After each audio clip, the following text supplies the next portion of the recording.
Et on retrouve en direct de Jérusalem notre correspondant Stéphane Amar. Bonsoir Stéphane, on l'a dit, la délégation israélienne a quitté le Caire. Est-ce qu'on en sait plus ce soir? Est-ce qu'il y a du nouveau sur la position israélienne?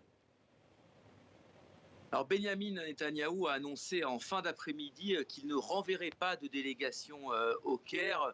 Une manière de dire que la négociation ne lui convient pas. Il était déjà assez réticent à envoyer des émissaires. Benjamin Netanyahou a expliqué la semaine dernière que le seul moyen de récupérer les otages, eh bien, c'était la pression militaire, ce qu'on a vu dans le reportage, c'est-à-dire cette opération à Rafah qui traque littéralement les responsables du Hamas qui sont cachés dans les tunnels. Et puis Israël explique que les exigences du Hamas sont bien trop exorbitantes. Le Hamas réclame la libération de plus d'un millier de prisonniers détenus dans les prisons israéliennes en échange des otages. Et parmi ces prisonniers, il y aurait des organisateurs d'attentats sanglants contre des civils israéliens. C'est pour Israël hors de question.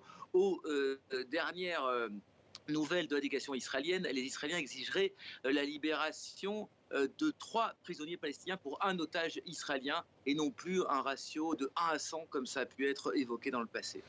Et c'est l'une des dernières informations. Stéphane, l'Élysée rapporte que le président français Emmanuel Macron a dit aujourd'hui à Benjamin Netanyahou que les opérations israéliennes à Gaza devaient cesser car le bilan humain, je cite, et la situation humanitaire sont intolérables. Mais Stéphane, malgré les pressions internationales, le Premier ministre israélien semble déterminé à lancer l'offensive terrestre à Rafah.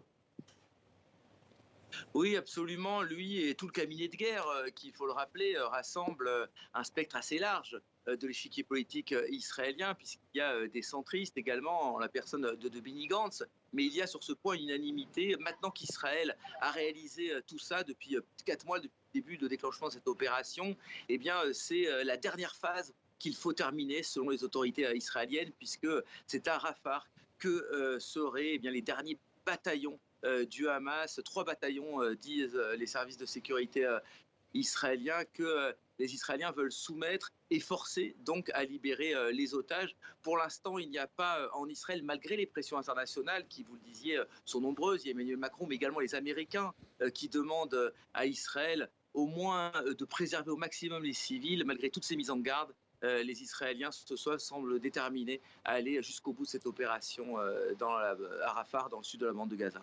Stéphane Amar en direct de Jérusalem pour TV5 Monde. Merci Stéphane pour toutes ces informations.